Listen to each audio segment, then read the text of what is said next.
সঠিক হক কথাগুলো আমরা বলতে পারিনি। কথা বলেন ঠিক কিনা? এক শ্রেণীর জালেম ছিল যারা আলেমদের মুখের লাগাম টেনে ধরেছিল, কোরআন হাদিসের কথাগুলো সঠিকভাবে মাঠে ময়দানে বলতে দিত না। আল্লাহ রাব্বুল আলামিন চাইলে কি না করতে পারেন?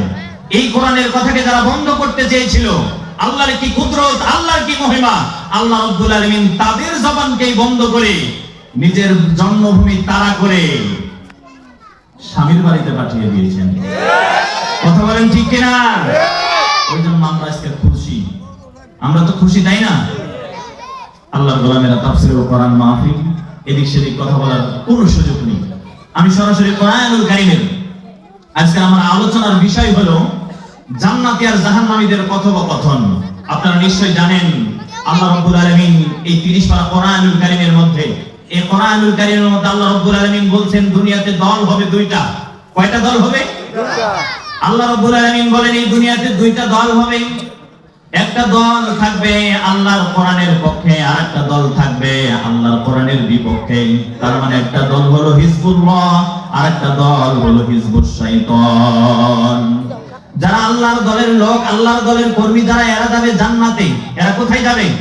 এরা যাবে জান্নাতে। আর যারা এই কোরআনের বিপক্ষের লোক, যারা শয়তানের দল করে, এই শয়তানের দলের লোকগুলো যাবে জাহান্নামে। তাইলে দুনিয়াতে দল কয়টা? একটু জবান খুলে বলেন কয়টা?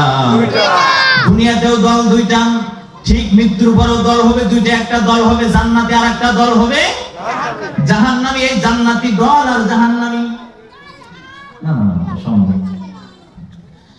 দুনিয়াতেও যেমন দুইটা দল, সেই মৃত্যুর পরেও দুইটা দল হবে। একটা দল হবে জান্নাতি, আর একটা দল হবে জাহান্নামী। এই জান্নাতীরা জান্নাতে চলে যাবে, জাহান্নামীরা জাহান্নামে চলে যাবে। চলে যাওয়ার পর জান্নাতি মানুষগুলো জাহান্নামীদের সাথে কথা বলবে, আবার জাহান্নামী মানুষগুলো জান্নাতি মানুষদের সাথে কথোপকথন বলবে। তার মানে জাহান্নামীদের সাথে আর জান্নাতীর মধ্যে যিনি কথা বলার সুযোগ করে দিবেন, বলেন তো তিনি কে? আল্লাহ। তার মানে জান্নাতি আর জাহান্নামীরা কথা বলবে। ওই জান্নাতীরা যখন জান্নাতে চলে যাবে, জাহান্নামীরা যখন জাহান্নামে চলে যাবে, অন্য ধর্মের কথা বাদ দেন, শুধুমাত্র মুসলমানদের মধ্য থেকে। কাদের মধ্য থেকে? মুসলমানদের মধ্য থেকে কিছু মানুষ আছে তারা জান্নাতে চলে যাবে, আবার কিছু মানুষ আছে তারা জাহান্নামে চলে যাবে। এই জান্নাতি মুসলমানগুলো, এই জান্নাতি মানুষগুলো ওই জাহান্নামী মুসলমানদের কি বলবে? আল্লাহ রাব্বুল আলামিন কোরআনুল কারীমের 29 নম্বর পারা 74 নম্বর সূরা সূরাতুল মুদাসসির 42 থেকে 46 নম্বর আয়াতের ভিতরে আল্লাহ রাব্বুল আলামিন বলছেন জান্নাতি আর জাহান্নামীরা কি ধরনের কথা বলবে। একটু মনোযোগ দিয়ে শুনেন।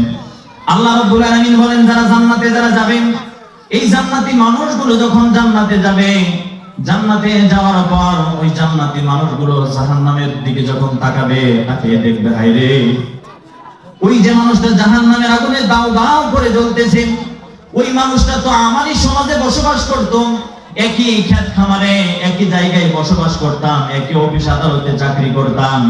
অনেক মা বোনেরা দেখবে কেরে ওই যে মহিলাটা জাহান্নামের আগুনে, ওই যে জামিলার মা আজকে জাহান্নামের আগুনে দাউ দাউ করে জ্বলতেছে। জামিলার মা আর আমি তো একই সমাজে বসবাস করতাম, সে আজকে কেন জাহান্নামের ভিতরে গিয়েছে? আল্লাহ রাব্বুল আলামিন ওই জান্নাতি মানুষটাকে, জান্নাতি পুরুষ আর মহিলাটাকে বলবেন তুমি কি তোমার ওই জাহান্নামী ভাই আর বোনটার সাথে কথা বলতে চাও? ওই জান্নাতি মানুষটা বলবে জি আল্লাহ, আমি একটু ওই জাহান্নামী আপনজনদের সাথে একটু কথা বলতে চাই। তখন আল্লাহ রাব্বুল আলামিন ওই জান্নাতি মানুষটাকে জাহান্নামী মানুষের সাথে কথা বলার সুযোগ করে দিবেন। যখন কথা বলার সুযোগ করে দিবেন, এই জান্নাতি মানুষটা জাহান্নামী মানুষকে কি বলবে? আল্লাহ রাব্বুল আলামিন দেখেন কোরআনুল কারীমের মধ্যে বলছেন ওই জান্নাতি মানুষটা জাহান্নামী মানুষকে বলবেন মা সালাকাকুম ফি সাকর। ওই জান্নাতি মানুষটা, ওই জান্নাতি নারী এবং পুরুষটা ওই জাহান্নামী নারী আর পুরুষকে বলবে ও জাহান্নামী নারী পুরুষ, ও ভাই ও বোন, এই সাকর নামক জাহান্নামের ভিতরে তুমি কেন গিয়েছো? আরো ভালো করে শুনেন, এই জান্নাতি আর জাহান্নামীদের মাঝে যে কথা হইতাছে এটা কিন্তু ভিন্ন কোনো ধর্মের লোক নয়। এরা জান্নাতি গুলো মুসলমান, আবার জাহান্নামী গুলো মুসলমান। আমি তাদের কথা বলতেছি। ওই জান্নাতি নারী আর পুরুষটা ওই জাহান্নামী মানুষটাকে বলবে, ও আমার ভাই, ও আমার বোন, আমি আর তুমি তো একই সমাজে বসবাস করতাম, কিন্তু একই অফিস আদালতে চাকরি করতাম, আমি আজকে আল্লাহর এই জান্নাতের নাজ নিয়ামতের মধ্যে আছি, তুমি কেন ওই কঠিন জাহান্নামের আগুনে দাউ দাউ করে জ্বলতেছো? সূরা মুদ্দাসসিরের ভিতরে আল্লাহ রাব্বুল আলামিন বলছেন, যারা জাহান্নামে যাবে তারা জাহান্নামে যাওয়ার চারটা দোষের কথা বলবেন। জোরে বলেন, কয়টা? চারটা দোষের কথা বলবেন। তার মধ্যে সর্বপ্রথম যে কথাটা বলবেন শুনুন। আল্লাহ রাব্বুল আলামিন বলছেন, এই জান্নাতি মানুষগুলো যখন জাহান্নামী মানুষগুলোকে যখন প্রশ্ন করবে, তোমরা কেন ওই জাহান্নামের ভিতরে গিয়েছো, ওই সাকর নামক জাহান্নামের ভিতরে কেন গিয়েছো? আল্লাহ রাব্বুল আলামিন বলেন, ওই জাহান্নামী মানুষগুলো তার জান্নাতি ভাইদেরকে যে উত্তরটা দিবে, আল্লাহ রাব্বুল আলামিন সূরা মুদ্দাসসিরের 43 নম্বর আয়াতে দেখেন আল্লাহ কি চমৎকার বলছেন। আল্লাহ তাআলা বলেন, ক্বালু লাম নাকু মিনাল মুসাল্লিন। আল্লাহু আকবার। আল্লাহ রাব্বুল আলামিন বলেন, ওই জাহান্নামীটা যে জাহান্নামে গিয়েছে, সর্বপ্রথম যে দুষ্টার কথা বলবে, ও আমার জান্নাতি ভাই ও বোন, শোনো, আজকের এই জাহান্নামে আসার পিছনে সর্বপ্রথম যে কারণটা, সেই কারণটার নাম হলো আমি দুনিয়াতে মুসল্লি ছিলাম না, আমি দুনিয়াতে নামাজ পড়তাম না। ও নামদারি মুসলমানেরা একটু শুনেন, মুসলমানের ঘরে জন্ম নিয়েছেন কিন্তু নামাজ পড়েন না। আপনি বিশ্বাস করেন আল্লাহর এই কোরআন যদি সত্য হয়, বলেন তো আল্লাহর কোরআন সত্য না মিথ্যা? আরেকটু জবান ছেড়ে বলেন, সত্য না মিথ্যা? আল্লাহর কোরআন যদি সত্য হয়ে থাকে, আল্লাহর কোরআন বলছে, যে মানুষটা মুসলমানের ঘরে জন্ম নিয়েছে, নিজেকে মুসলমান বলে দাবি করে কিন্তু নামাজ পড়ে না, এই মানুষটা অবশ্যই অবশ্যই জাহান্নামের ভিতরে নিক্ষিপ্ত হতে হবে। ওই জন্য নামাজ যারা পড়েন না, আজ থেকে একটু সিদ্ধান্ত নেন, জীবনে আর কখনো নামাজ ছাড়বেন না। আমাদের সমাজে একদল মানুষ আছে, যারা নামাজ পড়ে তাদেরকে আরো টিটকারি মারে, বলে তুই নামাজ পড়লে কি হবে, তুই তো নামাজ পড়ছ কিন্তু তোর চেয়ে আমার ঈমান ঠিক আছে, তোমার ঘোড়ার ডিম আছে।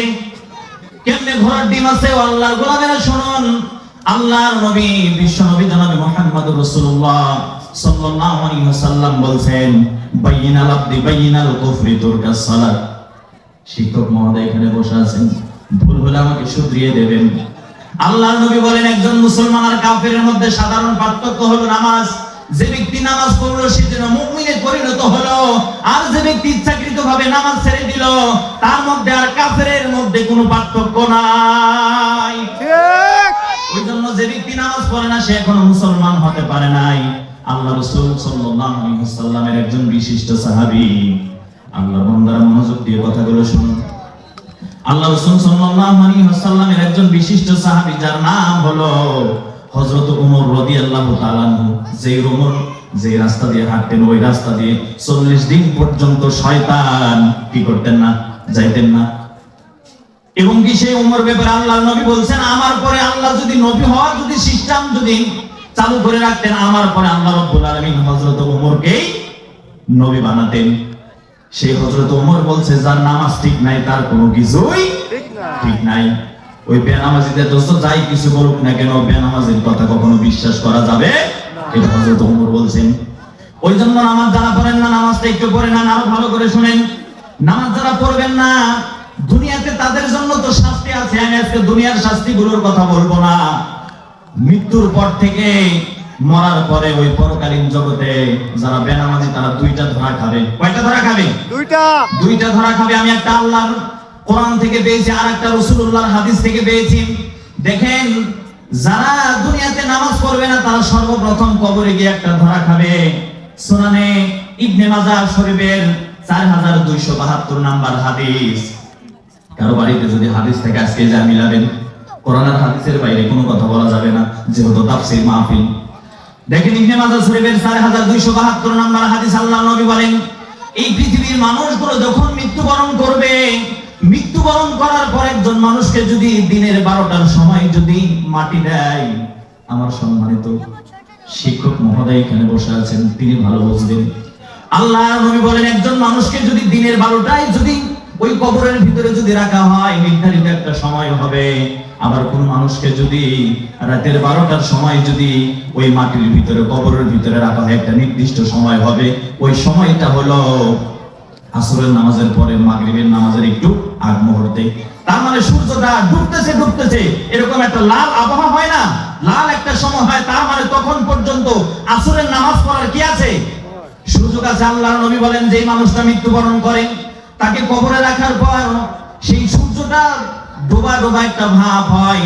এই সময় যারা দুনিয়াতে যারা নামাজ পড়েছে, যখন আল্লাহ রাব্বুল আলামিন কবরে রাখার পরে দুনিয়ার মানুষগুলো তার আত্মীয় স্বজনগুলো ওই মৃত ব্যক্তিকে যখন কবরে রাখবে, কবরে রাখার পর তাকে যখন মাটি দেওয়া শেষ করে তার আত্মীয় স্বজনগুলো যখন চলে যাবে, দুইজন ফেরেশতা কবরের ভিতরে আসবে। বলেন তো দেখি তাদের নাম কি?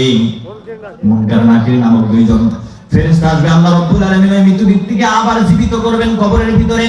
তার রূহটা আবার তার সেই বডির ভিতরে খাসার ভিতরে যখন ফিরিয়ে দেবে, আল্লাহর নবী বলেন ওই মানুষটা যদি মুমিন যদি হয়ে থাকে, নামাজি যদি হয়ে থাকে, তাকে যখন ঘুম থেকে তার অন্তরের তার দেহের ভিতরে যখন রূহটা ফিরিয়ে দেবে, আল্লাহর নবী বলেন ওই ব্যক্তিটা ছোট বাচ্চা যদি মুমিন হয়ে থাকে, ছোট বাচ্চা যেমন চোখ দোলতে দোলতে কসলাতে কসলাতে ঘুম থেকে ওঠে, নামাজি মানুষটা মুমিন ব্যক্তিটা তার ভিতরে যখন আবার যখন রূহটা ফিরিয়ে দেবে কি করবে? চোখ কসলাতে কসলাতে আল্লাহর বান্দা মনে করবে আমি ঘুম থেকে উঠেছি, ঘুম থেকে উঠেই দেখবে কে সূর্যটা তো ডোবা ডোবা অবস্থা হয়েছে, আমি তো এখন পর্যন্ত আসরের নামাজ পড়ি নাই। সে যখন দেখবে সূর্য ডোবা ডোবা অবস্থা হয়েছে, মুনকার নামক কি থাকবে, মুনকার নাকির নামক যে দুইজন ফেরেশতা থাকবে, তাদেরকে বলবে তোমরা কারা, তোমাদের সাথে পরে কথা হবে, আসরের নামাজের সময় চলে যাচ্ছে, আমাকে অতি দ্রুত আসরের নামাজের ব্যবস্থা করে দাও। তখনই আল্লাহর ফেরেশতারা বুঝতে পারবে আল্লাহর এই বান্দাটা এক নাম্বার না দুই নাম্বার, এটা জান্নাতি না জাহান্নামী। প্রথমেই ফেরেশতারা কি করবেন বুঝে নেবেন। ওই জন্য দুনিয়াতে যারা নামাজ পড়বে না প্রথম কবরে গিয়ে এটা একটা ধরা খাবে। কিন্তু যারা বেনামাজি বাবারে তারা কবরে গিয়ে কখনোই ওই সময়টাকে ধরতে পারবে না। তাইলে যারা নামাজ যারা পড়বে না প্রথম কবরে গিয়ে কি খাবে? এই ধরাটা খাবে। এই প্রশ্নের উত্তর তারা এই সময়টা তারা কখনো ধরতে পারবে না। এটা হলো এক নাম্বার। দুই নাম্বার যেই ধরাটা খাবে, দেখুন এই দুনিয়াতে যারা নামাজ যারা পড়বে না, কোরআনুল কারীমের 29 নাম্বার পারা 68 নাম্বার সূরা সূরা কলামের বাড়িতে গিয়ে একটু মিলাবেন, যারা খাতা কলম আনছেন একটু নোট করে নেন। মানুষ যখন মরে যাবে, মরার পরে আল্লাহ রাব্বুল আলামিন ওই কবর থেকে যখন জীবিত করবেন, সমস্ত মানুষগুলোকে আল্লাহ তাআলা হাসরের মাঠে দাঁড় করাবেন। দাঁড় করাবার পর আল্লাহ রাব্বুল আলামিন কি করবেন শুনুন।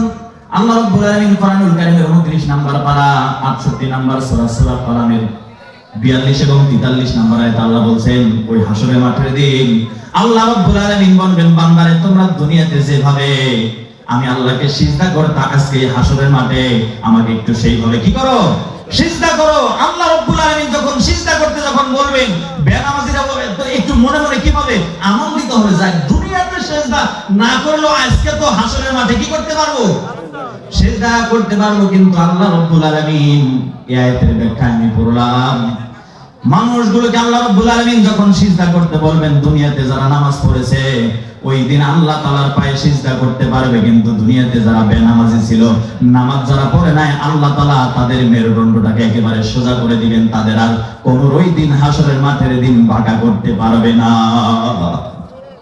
ওই জন্য যারা নামাজ যারা পড়বে না, এক নাম্বার ধরা খাবে কবরে, দুই নাম্বার ধরা খাবে কোথায়, হাসরের মাঠে।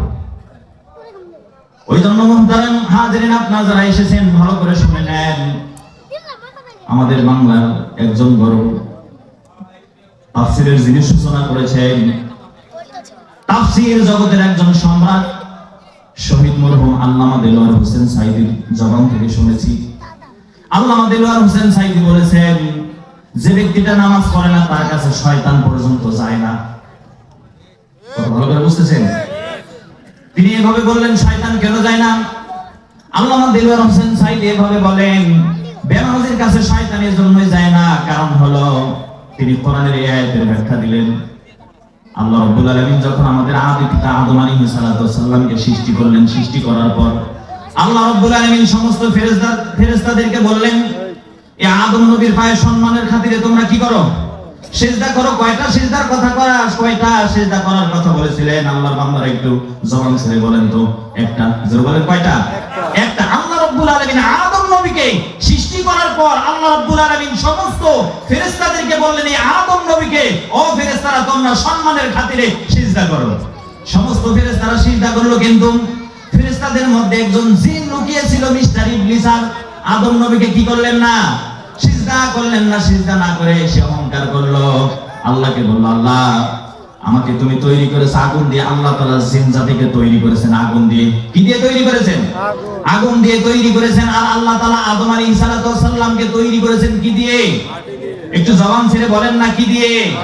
আল্লাহ তাআলা আদম নবীকে মাটি দিয়ে সৃষ্টি করেছেন। শয়তান বলল, আল্লাহ আপনি আমাকে আগুন দিয়ে সৃষ্টি করেছেন, আর এই আদমকে মাটি দিয়ে সৃষ্টি করেছেন। আগুন সব সময় মাটির উপরে থাকে, সুতরাং উপরের জিনিস কখনো নিচের জিনিসকে সিজদা করতে পারে না। শয়তান অহংকার করলো। শয়তানের যুক্তি দেখছেন? আপনি একটা এই দুনিয়াতে জমিনের উপরে একটা লাকড়িতে, একটা খড়িতে আগুন লাগায় দেন, আগুনটাকে জমিনের উপরে থাকবে নাকি নিচে থাকবে? শয়তান এটা একটা যুক্তি দিল। ওই জন্য আজকেও যারা আল্লাহর আসমানের নিচে জমিনের উপরে যারা কোরআন হাদিসের যুক্তি বাদ দিয়ে যারা মন গড়া যারা যুক্তি দেয়, বেশি যুক্তি দিয়ে যারা অসত্যকে যারা সত্য বানায়, বুঝবেন এর সাথে স্বপ্ন যুগে শয়তানের সাথে যোগাযোগ হয়। কিছু ঠেলা মানুষ গ্রামে নামাজ পড়ে না, রোজা করে না, ইসলামের বিধিবিধানের ধার ধারে না, কিন্তু এমন কিছু ঠেলা মার্কা মানুষ আছে যে ব্যক্তি যুক্তি দিয়ে সত্যকে কি করে? মিথ্যাকে সত্য বানায়, সত্যকে মিথ্যা বানায়। বুঝবেন এই মানুষটার সাথে স্বপ্নের কার সাথে যোগাযোগ হয়? শয়তানের যোগাযোগ হয়। শয়তান যখন এই কথা যখন বলল, আল্লাহ রাব্বুল আলামিন বললেন, ওই শয়তান শত শত বছর আল্লাহ তাআলার ইবাদত করেছিল। আল্লাহ রাব্বুল আলামিন তার সমস্ত ইবাদতগুলোকে কি করে দিলেন? নষ্ট করে দিলেন, তাকে জাহান্নামী বানিয়ে দিলেন। এবার ওই শয়তান মনে মনে চিন্তা করে বেনামাজির ব্যাপারে, হায়রে আল্লাহ রাব্বুল আলামিন আমাকে আদম নবীকে একটা সিজদা করার কথা বলেছিল, একটা সিজদা লঙ্ঘন করার কারণে আল্লাহ আমাকে জাহান্নামী বানিয়ে দিয়েছেন। এই দুনিয়াতে যে মানুষটা আল্লাহ রাব্বুল আলামিন আমাদের জন্য কয় ওয়াক্ত নামাজ ফরজ করে দিয়েছেন, কথা বলেন তো একটু। 5 ওয়াক্ত নামাজ আল্লাহ রাব্বুল আলামিন ফরজ করে দিয়েছেন। এই 5 ওয়াক্ত নামাজ আপনি ফজর থেকে এশা পর্যন্ত সুন্নত নফল ভেতরে যদি নাও যদি পড়েন, শুধু ফরজগুলো হিসাব করলে কয় রাকাত হবে? 17 রাকাত। শয়তান এখন মনে মনে কয়, হায়রে আমি একটা সিজদা না করার কারণে আল্লাহ যদি আমাকে এই শাস্তি দিতে পারে, জাহান্নামী বানিয়ে দিতে পারে। যে মুসলমানের বাচ্চাটা, যে আল্লাহর বান্দাটা দিনের মধ্যে আল্লাহর 17টা হুকুম লঙ্ঘন করে, এই বান্দাটা, এই মুসলমান নামধারী মুসলমানটা আমি শয়তানের চেয়ে কখনো ছোট না। যে কোনো সময়ে বেনামাজির উপরে আল্লাহর গজব করতে পারে। ওই জন্য বেনামাজিদের কাছে শয়তান কখনো যায় না। ওই জন্য যারা নামাজ যারা পড়ে না, এরা শয়তানের চেয়েও কি মারাত্মক, ক্ষতিকর, ডেঞ্জারাস। যে কোনো সময় বেনামাজিদের উপরে আল্লাহ তাআলা কি করতে পারে? গজব করতে পারে। ওই জন্য বেনামাজিদের কাছে শয়তান কখনো যায় না। মুহতারাম হাজিরিন, আপনারা যারা এসেছেন ভালো করে অন্তর লাগিয়ে কথাগুলো শুনুন।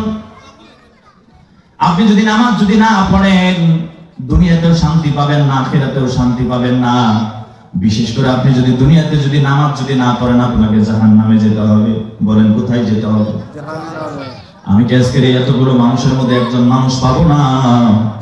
আমি একজন মানুষ চাই, একজন মানুষ আমাকে ওয়াদা দিবেন, হুজুর আমি জীবনে কখনো 5 ওয়াক্ত নামাজ পড়বো না। আজকের আলোচনা থেকে, কোরআনের কথা থেকে শিক্ষা নিয়ে আমি আজকের ময়দানে আল্লাহর কাছে ওয়াদা দিচ্ছি, হুজুর জীবনে আর কখনো আমি নামাজ ছেড়ে দিব না।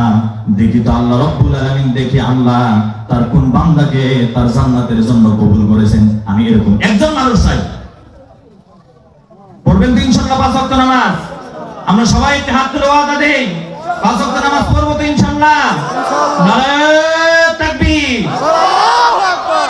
আল কোরআনের আলো ঘরে ঘরে আলো, আল হাদিসের আলো ঘরে ঘরে আলো। কোরআন আছে যেখানে আমরা আছি সেখানে, কোরআন নাই যেখানে আমরা নাই সেখানে। নারায়ে তাকবীর, আল্লাহু আকবার। আল্লাহ রাব্বুল আলামিন আমাদের সকলকে কবুল করে নেক জান্নাতের মেহমান হিসেবে। আল্লাহ তাআলা আমাদেরকে কবুল করে নেক, বলেন আমিন। আমিন। তাইলে বলতেছিলাম যারা জাহান্নামে যাবে, জাহান্নামে যাওয়ার তারা চারটা কারণের কথা বলবে। তার মধ্যে এক নাম্বার কারণ বললাম, এক নাম্বার কারণের নাম হলো ওই মুসলমান নামধারী মুসলমানটা যে জাহান্নামে যাবে তার জান্নাতি ভাইদেরকে বলবে, ও ভাই, আজকের এই জাহান্নামে আসার পিছনে সর্বপ্রথম যে কারণটা, সেই কারণটার নাম হলো আমি দুনিয়াতে কি পড়তাম না, নামাজ পড়তাম না। এটা হলো এক নাম্বার। আমি কিন্তু আবার পরে ধরবো, ভালো করে শুনেন। এরপর আল্লাহ রাব্বুল আলামিন বলেন, ওই জান্নাতি মানুষটা যখন ওই জাহান্নামী মানুষটাকে যখন প্রশ্ন করবে, ও ভাই, তুমি জাহান্নামে আসার পিছনে, যাওয়ার পিছনে দ্বিতীয় নাম্বার কারণটা কি তুমি একটু বলো তো। ওই জাহান্নামী মানুষটা জাহান্নামে যাওয়ার দ্বিতীয় নাম্বার কারণ বলবে, আল্লাহ রাব্বুল আলামিন এই কথাটা সূরা মুদ্দাসসিরের 44 নাম্বার আয়াতে দেখেন কি চমৎকার করে আল্লাহ তাআলা বলে দিয়েছেন। আল্লাহ রাব্বুল আলামিন বলেন, ওয়ালাম নাকুনু তুইমুল মিসকিন। আল্লাহু আকবার। দ্বিতীয় নাম্বার জাহান্নামীরা জাহান্নামে যাওয়ার কারণ বলবে, ও আমার জান্নাতি ভাই, ও আমার জান্নাতি ভাই, ও আমার জান্নাতি বংশ। এই জাহান্নামে আসার পিছনে দ্বিতীয় নাম্বার কারণ হলো আমরা মিসকিনদেরকে খাবার দিতাম না, আমরা দরিদ্র মানুষগুলোকে কি দিতাম না, খাবার দিতাম না। এখন এই যে আল্লাহ রাব্বুল আলামিন যে বললেন যে জাহান্নামীরা তাদের জাহান্নামে যাওয়ার দ্বিতীয় নম্বর যে কারণটা বলবে, সেই কারণটার নাম হলো তারা কি বলবে, আমরা দুনিয়া থাকতে মিসকিনদেরকে আমরা কি দিতাম না, খাবার দিতাম না। এখন আমাদেরকে একটু বুঝতে হবে যে মিসকিন কাকে বলে।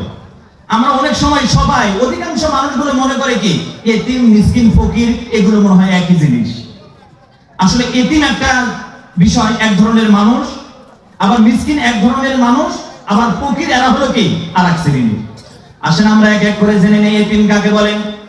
শরীয়তের দৃষ্টিতে এতিম বলা হয় ওই ব্যক্তিটাকে, যেমন আমরা তিনটা ভাই আছি, আমাদের তিন ভাইয়েরই ছোট্ট ছোট্ট সন্তান আছে। বড় ভাইটার দুইটা মেয়ে, আমারও দুইটা মেয়ে, ছোট ভাইটার একটা মেয়ে। এখন হঠাৎ করে আল্লাহ না করুক,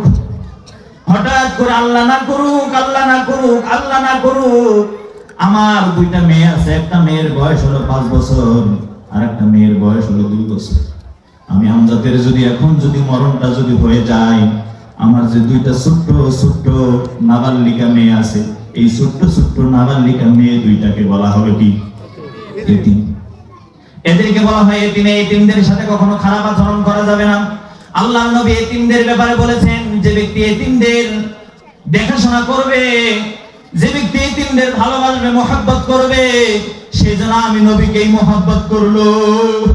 কারণ আল্লাহর নবী নিজেও কি ছিলেন, এতিম ছিলেন। শুধু তাই নয়, আল্লাহর নবী বলছেন যারা এতিমের লালন পালন করবে, আমি মুহাম্মদ সাল্লাল্লাহু আলাইহি ওয়াসাল্লাম আর এতিমের লালন পালনকারী, জান্নাতের ভিতরে এই নবীর 2 আঙ্গুলের ভিতরের যতটুকু ব্যবধান, এতিমের লালন পালনকারী আর আমি মুহাম্মদ সাল্লাল্লাহু আলাইহি ওয়াসাল্লামের মধ্যে জান্নাতের জায়গা হবে এতটুকু ব্যবধান।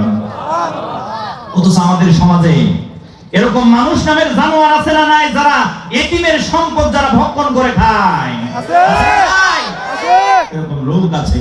আল্লাহ রাসূল সাল্লাল্লাহু আলাইহি ওয়াসাল্লাম এতিমদের ব্যাপারে এত কথা বলছেন, যে ব্যক্তি এতিমদের মাথায় হাত বুলালো সে যেন আমি নবীর মাথায় হাত বুলালো।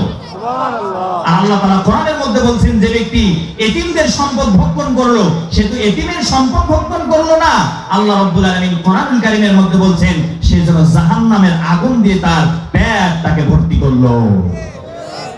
ওই জন্য আমরা এতিম জানতে পারলাম। 2 নাম্বার হলো মিসকিন।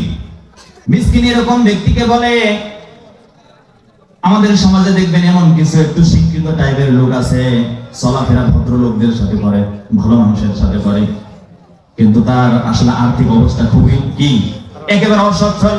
মানুষের কাছে হাত পাততেও কি পান, লজ্জা পায়। এমন ব্যক্তিদেরকে বলা হয় কি মিসকিন। এমন ব্যক্তিদেরকে বলা হয় মিসকিন। ওই জন্য আল্লাহ রাব্বুল আলামিন কোরআনুল কারীমের মধ্যে বলছেন, যারা জাহান্নামে যাবে তারা কি বলবে, আমরা দুনিয়াতে এই দরিদ্র মানুষগুলোকে, মিসকিনগুলোকে আমরা কি দিতাম না, খাবার দিতাম না। আল্লাহর নবী বলছেন, তুমি যখন তরকারি রান্না করবা, কি রান্না করবা, তরকারি যখন রান্না করবা, তো ওই তরকারির ভিতরে একটু ঝোল বেশি করে দিবা। ঝোল বেশি করে দিয়ে তোমার যারা প্রতিবেশী আছে তাদেরকে দিবা। এটা মানে কি তাদেরকে খাওয়ানো?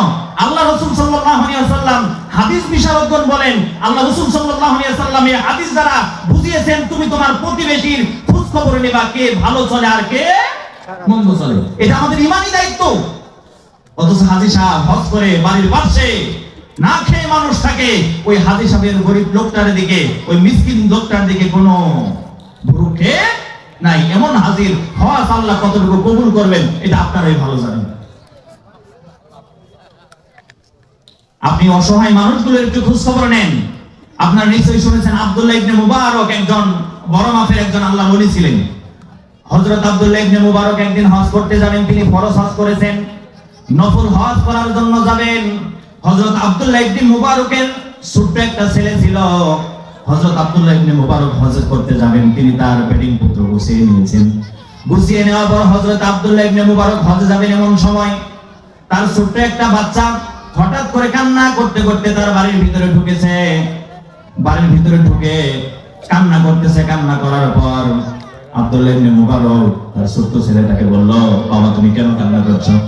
আব্দুল্লাহ ইবনে মুবারকের ছেলে বলছে, আপু ওই পাশের বাড়িতে মাংস রান্না করেছে, তারা মাংস খাচ্ছে, আমি ওইখানে দাঁড়িয়েছিলাম, আমাকে না দিয়ে তারা ওইখান থেকে আমাকে বের করে দিয়েছে। আব্দুল্লাহ ইবনে মুবারক বললেন, আমি সমাজের ভিতরে একজন প্রভাবশালী লোক, আমার সন্তানটা হয়তোবা কোনো ক্রমে ওই বাড়িতে গিয়েছে, তারা আমার সন্তানকে খাবার না দিয়ে বরং তার বাড়ি থেকে কি করে দিয়েছে? বের করে দিয়েছে। আব্দুল্লাহ ইবনে মুবারক দেরি না করে তার বেডিং পুত্র রেখে সঙ্গে সঙ্গে ওই পাশের বাড়িতে চলে গেলেন। পাশের বাড়িতে চলে যাওয়ার পর আব্দুল্লাহ ইবনে মুবারক ওই বাড়িতে গেলেন, ইসলাম অনুযায়ী বাড়ির ভিতরে প্রবেশ করলেন। প্রবেশ করার পর ওই বাড়ির যিনি অভিভাবক মালিক বললেন, আমার ছেলেটাকে আপনার বাড়িতে এসেছিল। আব্দুল্লাহ ইবনে মুবারক যখন বললেন আমার ছেলেটাকে আপনার বাড়িতে এসেছিল, ওই অসহায় মিসকিন লোকটা বললেন, জি হুজুর, জি হাজী সাহেব, আপনার ছেলেটা আমার বাড়িতে এসেছিল। বলল, আপনারা কি মাংস রান্না করে খেয়েছেন? গরিব লোকটা বলল, জি হুজুর, মাংস রান্না করে খেয়েছি। আমার ছেলেটাকে না দিয়ে বাড়ি থেকে কেন বের করে দিলেন? আব্দুল্লাহ ইবনে মুবারক যখন ওই গরিব লোকটাকে যখন বললেন, আমার ছেলেটাকে মাংস না দিয়ে বাড়ি থেকে কেন বের করে দিলেন, ওই মিসকিন অসহায় লোকটা তার দুটো চোখ দিয়ে পানি ছেড়ে দিয়েছে। পানি ছেড়ে ছেড়ে দিয়ে বলতেছে, হুজুর আপনি আমাকে বেয়াদবি মাফ করবেন, আমি এতটা অসহায়, আমার ঘরে রান্না করে সন্তান সন্তানাদিদেরকে খাওয়ানোর মতো আমার ঘরে এতটুকু সম্পদ ছিল না। আব্দুল্লাহ ইবনে মুবারক বললেন, আমি কি আপনাকে কষ্ট দিলাম নাকি? আপনি কেন কান্না করতেছেন? আপনার ঘটনাটা খুলে বলুন। আব্দুল্লাহ ইবনে মুবারক যখন ওই অসহায় লোকটাকে যখন এই কথা বললেন, অসহায় লোকটা তার চোখ দিয়ে ছেড়ে ছেড়ে বলতেছে, হুজুর আমার ঘরে রান্না করে খাওয়ানোর মতো সন্তানদেরকে এই পরিমাণ খাবার ছিল না। পাশের এলাকায় একটা গরু মারা গিয়েছিল, ওই মরা গরুর থেকে কিছু মাংস এনে আমি আমার সন্তানদেরকে খাওয়াচ্ছিলাম। সুতরাং আপনি একজন ধনাঢ্য ব্যক্তি, আপনার এই ধনাঢ্য ব্যক্তিটাকে, আপনার এই সন্তানটাকে এই মৃত্যু গরুর গোশতটা আমি কিভাবে খাওয়াই, এটা আমার মনে বাধা দিয়েছে, ওই জন্য আমি আমার সন্তানদেরকে খাওয়াইছি, কিন্তু আপনার সন্তানকে এই মরা গরুর গোশতটা কি করি নাই, খাওয়াই নাই। আব্দুল্লাহ ইবনে মুবারক বললেন, যাও, এইবার আমি যে নফল হজ করতে গিয়েছিলাম, আমি আর হজ করতে যাব না, বাকি যে হজের খরচের টাকাটা আছে এটা আমি তোমাকে দান করে দিলাম। আব্দুল্লাহ ইবনে মুবারক হজ করা বাদ দিলেন। বাদ দেওয়ার পর হজের সময়টা চলে গেল। এবার আব্দুল্লাহ ইবনে মুবারকের আরো যে সাথে যারা হজে যেতে চেয়েছিল তারা হজ থেকে ফিরে আসলেন। ফিরে আসার পরে তার সাথে বাড়িতে সাক্ষাৎ করলেন, ও আব্দুল্লাহ ইবনে মুবারক, তুমি কখন কয়টার সময় এসেছো? আব্দুল্লাহ ইবনে মুবারক বললেন, আমি তো এইবার হজে যাইনি, এই ঘটনা। কিন্তু তার সাথী ভাইরা বলতেছে, আমি যখন আল্লাহর ঘর যখন তাওয়াফ করলাম, আমি তো আমার সামনেই দেখতে পেলাম তুমি আল্লাহর ঘর তাওয়াফ করতেছো। একটু সুবহানাল্লাহ জোরে বলবেন না? আব্দুল্লাহ ইবনে মুবারক বলেন, না আমি তো হজ করতে যাইনি। এই ঘটনা, সমস্ত ঘটনা খুলে বললেন। আব্দুল্লাহ ইবনে মুবারক দিন পেরিয়ে যখন রাত আসলো, আল্লাহ রাব্বুল আলামিন আব্দুল্লাহ ইবনে মুবারককে স্বপ্নে দেখালেন, আব্দুল্লাহ ইবনে মুবারক, তুমি তোমার হজের টাকাটা যে ওই গরিব ব্যক্তিটাকে দিয়েছো, তোমার হজের কাজটা, তোমার হজের যে কাজগুলো করা দরকার, আল্লাহ রাব্বুল আলামিন একটা ফেরেশতা দিয়ে তোমার হজের কাজগুলো সংগঠিত করে নিয়েছে। ওইজন্য শুধুমাত্র নফল হজের তালে থাকবেন না, বাড়ির আশপাশে যারা অসহায় লোক যারা আছে তাদের একটু খোঁজ খবর নেওয়া দরকার আছে না? না, অবশ্যই আছে। তাইলে মিসকিন কাকে বলে বুঝতে পারলেন তো? এই হলো মিসকিন, যে ব্যক্তি ভালোভাবে সুন্দরভাবে সমাজে চলাফেরা করে, হয়তো দরিদ্রতার কারণে লাজুকতার কারণে সে সমাজের কাছে হাত পাততে কি করে, লজ্জা পায়, লজ্জা বোধ করে। আমাদের ইমানি দায়িত্ব হলো এই মানুষগুলোর খোঁজ খবর নিয়ে আমার সামর্থ্য অনুযায়ী তাকে আর্থিক সাহায্য সহযোগিতা করা। এটা হলো আমার আর আপনার ইমানি দায়িত্ব। এরপরে 3 নম্বরে হলো ফকির। ফকির কাকে বলে? ফকির আমরা সাধারণত এটা সব জায়গায় হাটে ঘাটে বাজারে যারা যখন তখন মানুষের কাছে চাইতে লজ্জাবোধ করে না, এদেরকে বলা হয় ফকির। আল্লাহ রাসূল সাল্লাল্লাহু আলাইহি ওয়াসাল্লাম এই ফকিরকে ধমক দিতে, করলভাবে কথা বলতে আল্লাহ তাআলা নিষেধ করেছেন। সূরা বনী ইসরাঈলের ভিতরে আল্লাহ রাব্বুল আলামিন বলছেন, যখন তোমার কাছে কোনো অসহায় মানুষ যখন তোমার কাছে কোনো সাহায্য চাইতে আসবে, সাহায্য করার মতো যদি সম্পদ যদি তোমার কাছে থাকে, তুমি তাকে সাহায্য করবা। আর তাকে সাহায্য করার মতো সম্পদ যদি তোমার যদি না থাকে, তাকে সুন্দর কথা বলে, মিষ্টি কথা বলে তুমি তার কাছ থেকে বিদায় নিবা, অথবা তোমার কাছ থেকে তাকে কি করে দিবা, বিদায় করে দিবা। কিন্তু আমাদের সমাজে এমন কিছু মানুষ নামের কিছু জানোয়ার আছে, এদেরকে জানোয়ার বললে কোরআন হাদিস থেকে কোনো নিষেধ নাই, আমি যতটুকু বুঝতে পেরেছি। মানুষ নামের কিছু কলঙ্ক নামের মানুষ আছে। অসহায় মানুষটা একজন ভিক্ষুক যখন বাড়িতে আসে, কি বলে, অমিয়া তুমি যে ভিক্ষা করতে আসছো, তুমি কি দরুদ শরীফ পড়ো? তুমি সূরা ফাতিহা বলো তো? তুমি যে ভিক্ষা করতে আসছো, দোয়া কুনুত পারো? না, শরীয়ত আপনাকে এই প্রশ্ন করার মতো ইখতিয়ার, আল্লাহর কোরআন, রাসূল সাল্লাল্লাহু আলাইহি ওয়াসাল্লামের হাদিস আপনাকে ইখতিয়ার দেয় না। বিশেষ করে মা বোনেরা এই কাজটা বেশি করে। মা বোনেরা যারা এসেছেন, ভালো করে শুনেন, খবরদার আজ থেকে এই কাজ করবেন না। আপনার কাছে যদি একজন ভিক্ষুক যদি আসে, আপনার কাছে যদি সামর্থ্য অনুযায়ী যদি থাকে, তাকে দেবেন, না থাকলে তাকে মিষ্টি কথা বলে, সুন্দর কথা বলে তাকে কি করে দিবেন, বিদায় করে দিবেন। আমরা অনেক সময় দান করতে আমরা কৃপণতা করি। কি করি? দান করতে আমরা কৃপণতা করি। দান করলে কতটা আমাদের জন্য বালা মুসিবত কেটে যায় জানেন? আমি একটা ঘটনা আপনাদেরকে শোনাচ্ছি, দান করলে কি লাভ। আমরা অনেক সময় দেখা যায় আমাদের সমাজে অনেক মানুষ আছে, তার বালা মুসিবত কাটেই না, একটার পর একটা লেগেই থাকে। ওই সমস্ত মানুষদেরকে বলছে আপনারা আল্লাহর রাস্তায় বেশি বেশি করে দান করবেন। আল্লাহর একজন নবী ছিল, নাম ছিল সুলাইমান আলাইহিস সালাতু ওয়াস সালাম। নাম শুনছেন না? সুলাইমান আলাইহিস সালাতু ওয়াস সালামের রাজ্যে এক ব্যক্তি বসবাস করত। ওই ব্যক্তিটা, তার একটা বদ একটা অভ্যাস ছিল, পাখির বাসা থেকে ডিম নিয়ে খেত। কি খেত? পাখি যে বাসা দিত, ওই বাসার থেকে সুলাইমান আলাইহিস সালাতু ওয়াস সালামের রাজ্যে একজন লোক বসবাস করত। তার এটা একটা লোক ছিল। আছে না কিছু সমাজে লোক পাখি মেরে মেরে পাখির গোশত খান, আছে না এরকম লোক? তো সুলাইমান আলাইহিস সালাতু ওয়াস সালামের রাজ্যে এরকম একজন লোক ছিল। ওই লোকটার একটা বদ একটা অভ্যাস ছিল, সে পাখির বাসার থেকে ডিম নিয়ে খেত।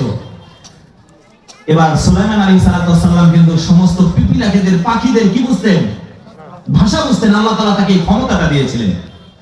এবার আল্লাহর নবী সুলাইমান আলাইহিস সালাতু ওয়াস সালামের রাজ্যে যে পাখিটা বসবাস করে, পাখি আল্লাহর নবী সুলাইমান আলাইহিস সালাতু ওয়াস সালামের কাছে গেলেন।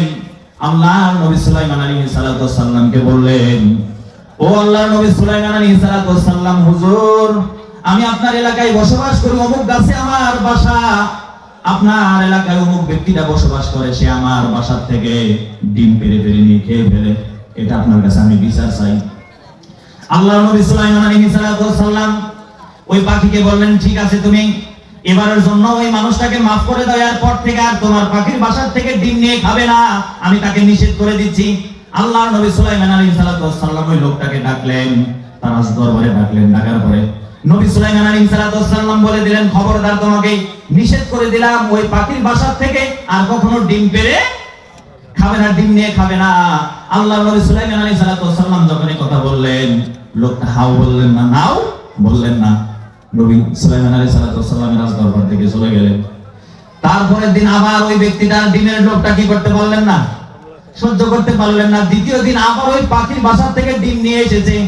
এবার পাখি দ্বিতীয় দিন আবার আল্লাহর নবী সুলাইমান আলাইহিস সালাতু ওয়াস সালামের দরবারে উপস্থিত।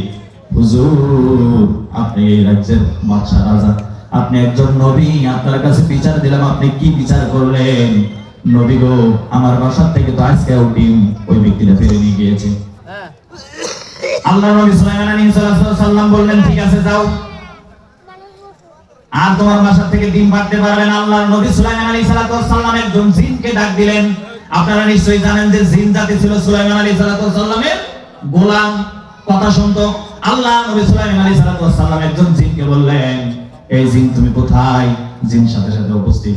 একজন জিনকে কাজ দিলেন, তোর আর কোনো কাজ নাই, তুই পাখির বাসার কাছে ওই গাছের ডালে বসে থাকবি। ওই ব্যক্তি যখন পাখির ডিম যখন নিতে উঠবে, তাকে গাছ থেকে ফেলে দিয়ে তাকে আঘাত দিবে। একজন জিনের এই কাজটা দিয়ে দিলেন।